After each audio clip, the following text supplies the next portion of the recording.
काय बनवत आहे ग तू? आंबा. आंबा. त्याच्यावर कागदाचे तुकडे लावत आहे ना, आंब्याच्या आकारावर. लाव.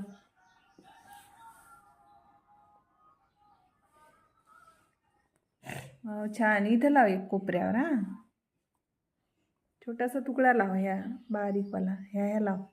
हां, तो सरळ करून लाव. माझ्याकडे बघ. छान लावत आहे, लाव. हां, बरोबर. झाला का आपला आंबा तयार? वा, मस्त आमचा आंबा तयार झाला. याला काय म्हणते? कोलाच काम म्हणते. हां, आपण हे तुकडे घेऊन असे रंगीत रंगीत कागदाचे तुकडे घेऊन असा आंबा तयार केला. छान, मस्त. आवडला का तुला? खरंच? हां, तू घरून बनवून आणशील असा? बरं, ठीक आहे मग. Very good. शाब्बास.